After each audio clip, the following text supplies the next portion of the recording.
Hi hello അസ്സലാമു അലൈക്കും welcome back. ഇന്ന് കുറച്ച് സോസേജ് കറി വെക്കട്ടോ, അതാണ് കാണിക്കുന്നത്. എല്ലാവരും സുഖമായിട്ടിരിക്കുന്നോ? എന്തൊക്കെയുണ്ട് വിശേഷം? ഇതിൽക്ക് കുറച്ച് ആദ്യം അത് ചെറുതാക്കി മുറിച്ചിട്ട് പൊരിച്ചെടുത്തിട്ടുണ്ട്.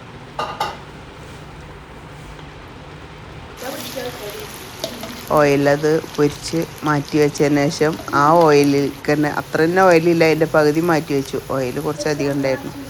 അപ്പോൾ അത് മാറ്റി വെച്ച ബാക്കി ഓയിലിൽ നമ്മൾ സവോള, തക്കാളി, പച്ചമുളക്, വെളുത്തുള്ളി, ഇഞ്ചി എല്ലാം ഇട്ടിട്ടൊന്ന് വഴറ്റി. എന്നിട്ട് അതിൽ കുറച്ച് കുരുമുളക് പൊടി, മഞ്ഞൾപ്പൊടി, മുളക് പൊടി മാത്രമേ ഇട്ടിട്ടുള്ളൂ. ഉപ്പ് ഒരു തരി ഇട്ടിട്ടുള്ളൂ, ഞാൻ ഉപ്പിടാറില്ല. അപ്പോൾ എനിക്ക് ഉപ്പ് കുറച്ച് വേണമെന്ന് പറഞ്ഞപ്പോൾ മക്കൾ പറഞ്ഞപ്പോൾ കുറച്ച് ഉപ്പിട്ട്. ഉപ്പ് അധികം ഇടാറില്ല. ഈ സോസേജ് പൊരിച്ചാൽ തന്നെ അതിൽ ഓൾറെഡി ഉപ്പുണ്ടാവും. നമ്മളെ വീഡിയോസൊക്കെ എല്ലാവരും കാണണം, സപ്പോർട്ട് ചെയ്യണം, കമൻറ്റ് ചെയ്യണേ. ഇതുപോലെ സോസേജ് ഉണ്ടാക്കിയ നല്ല ടേസ്റ്റ് കേട്ടോ. ആദ്യം പൊരിച്ചിട്ട് മാറ്റി വെച്ച് വീണ്ടും അത് മസാലകൾ ഇട്ടിട്ട് ഒന്ന് കുറച്ച് നേരം ഇതെല്ലാം മസാല ഇട്ടിട്ട് അതിലിട്ട് അടച്ച് വെക്കണം, ചെറിയ തീയിൽ. അപ്പം നല്ലോണം ഇങ്ങനെ പൊന്തി വരും. സോസേജ് കറി വെക്കണമൊക്കെ ഞാൻ ആദ്യത്തെ കുറേ വീഡിയോയിലൊക്കെ കാണിച്ചിട്ടൊക്കെ ഉണ്ട്. ഇതിപ്പോൾ ഇന്നലെ രാത്രി കറി വെച്ചപ്പോൾ വീണ്ടും ഒന്നുകൂടി വീഡിയോ എടുത്തതാണ്. കുറച്ച് കുരുമുളകാണ് ഇട്ട് കൊടുത്തത്. അതുപോലെ കുറച്ച് ഒരു ടീസ്പൂൺ മുളക് പൊടി. ചിലരൊക്കെ മല്ലിയൊക്കെ ഇടും. നമ്മൾ മല്ലി ഇടില്ല, മല്ലിയില ഇടും. പക്ഷെ മല്ലിയില ഇന്നലെ ഉണ്ടായിരുന്നില്ല, അതുകൊണ്ട് ഇട്ടില്ല.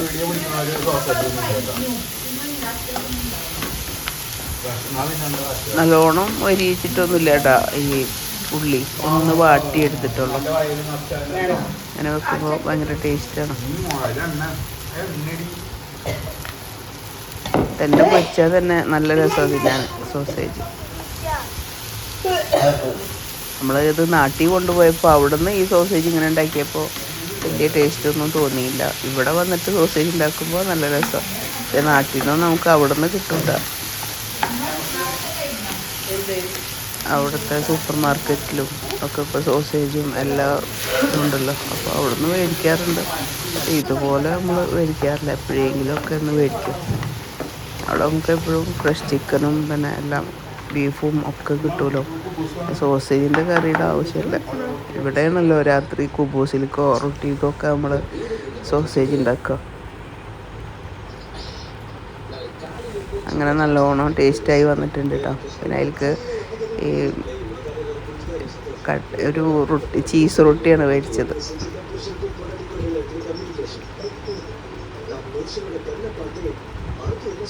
പിന്നെ അത് ഇന്നത്തെ ഒരു വീഡിയോ ആണ്. ഇന്ന് രാവിലെ കുറച്ച് ബിരിയാണി ഉണ്ടാക്കി, അതിൻ്റെ ഒരു വീഡിയോ ആണ് നമ്മൾ എടുത്തിട്ടുള്ളത്.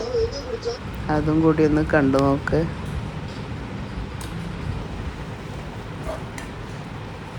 കുറച്ച് ഓയിൽ തന്നെ ഇതുപോലെ ആദ്യം വെളുത്തുള്ളി ഇട്ട്, പിന്നെ വെളുത്തുള്ളിയും ഇഞ്ചിയും മിക്സി കേടായിരിക്കുക, അപ്പോൾ ചെറുതാക്കി അരിഞ്ഞിട്ട് വെളുത്തുള്ളി ഇഞ്ചിയിട്ട് പിന്നെ സബോള ഇട്ട് അത് നല്ലോണം മൂത്ത് വന്നപ്പം തക്കാളി ഇട്ട്. അധികം സാധനങ്ങളൊന്നും ഇല്ലാത്തൊരു പെട്ടെന്ന് ഉണ്ടാക്കുന്ന ബിരിയാണി കേട്ടോ.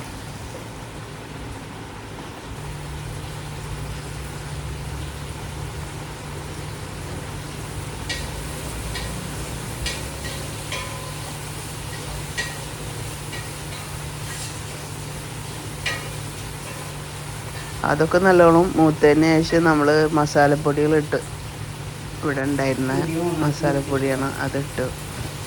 ഞാൻ ഉണ്ടാക്കിയതല്ല, ഇവർ അറബിക് മസാല അതുപോലെ ഗരം മസാല ഒക്കെ മേടിച്ച് വെച്ചിട്ടുള്ള ആ മസാലപ്പൊടികൾ ഇട്ടത്. ഞാൻ ഉണ്ടാക്കുക വേറൊരു, എനിക്ക് എൻ്റേതായിട്ടുള്ളൊരു രീതിയിലുള്ളൊരു മസാലപ്പൊടി ഞാൻ ഉണ്ടാക്കുക. അക്കടെ ഇതൊക്കെ മേടിച്ച് നമ്മൾ പാകത്തിനെല്ലാം എടുത്തിട്ട് ഞാൻ വറുത്ത് പൊടിക്കും. ഇപ്പോൾ ഇത് ഇന്നലെ ഞാൻ ഇങ്ങോട്ട് വന്നതാണ്. അപ്പോൾ പിന്നെ ഇവർ ബിരിയാണി ഉണ്ടാക്കണം എന്ന് പറഞ്ഞപ്പോൾ ഇവരെ മസാല ഒക്കെ ഇട്ടിട്ട് തന്നെ ബിരിയാണി ഉണ്ടാക്കി. എന്തായാലും നല്ല കൊള്ളായിരുന്നു കേട്ടോ. നല്ല ബിരിയാണി തന്നെയായിരുന്നു. മസാലയുടെ ഒരു ചെറിയ മാറ്റം ഉണ്ടായിരുന്നു, അത്ര ഉണ്ടായിരുന്നുള്ളൂ.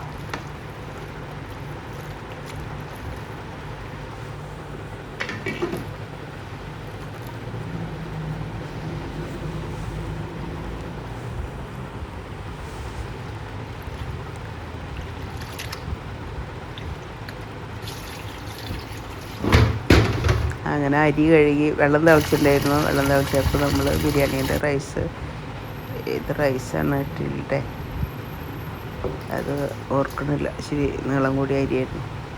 അപ്പോൾ അരി ഇട്ട് അത് വെന്തതിന് ശേഷം നമ്മൾ ദമ്മാക്കിയിട്ടോ.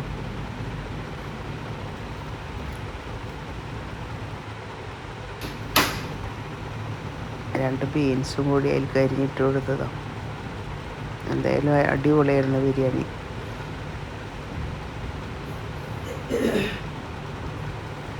ഇവിടെ ആകുമ്പോൾ നമുക്ക് പച്ചരി ഇട്ട് ചോറ് വെക്കണായിട്ട് എളുപ്പം ബിരിയാണി വെക്കലാണ്. നാട്ടിൽ നിന്നൊക്കെ ബിരിയാണി വെക്കുക പറഞ്ഞാൽ കുറച്ചും കൂടി ഒരു പണി കൂടുതലാണ്. ഇവിടെ നമുക്ക് പെട്ടെന്ന് 2 പണി കഴിയും. അപ്പോൾ എല്ലാവരും നമ്മളെ വീഡിയോസ് കാണുക, സപ്പോർട്ട് ചെയ്യുക.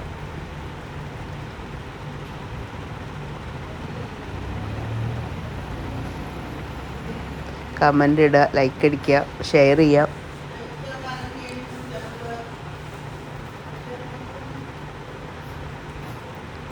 വേവാൻ കുറച്ച് നേരം എടുത്തുട്ടെ അരി.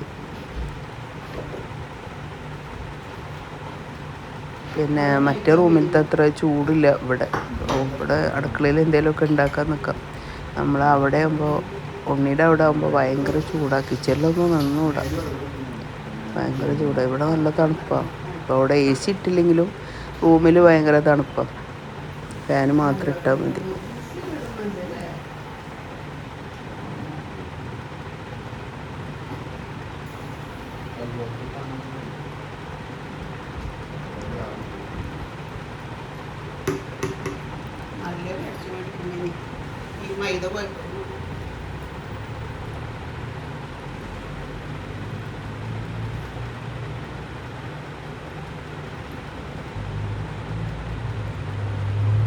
ഞാൻ കളറും ഒന്നും ഇടില്ല കേട്ടോ. ബിരിയാണിയിൽ ഒരു കളറും ഒന്നും ഇടില്ല. നാച്ചുറലായിട്ട് നമ്മൾ ഇങ്ങനെ വെക്കുന്നൊരു ഇതാണ്.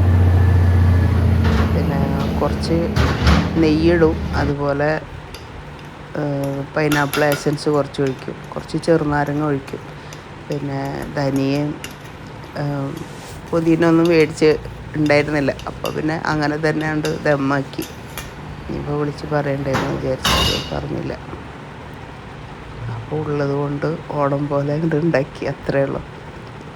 എന്തായാലും അത് ഇല്ലാച്ചിട്ടൊരു കുഴപ്പമൊന്നുമില്ല കേട്ടോ. ധനിയ ഇടുന്നത് നല്ലതാണ്.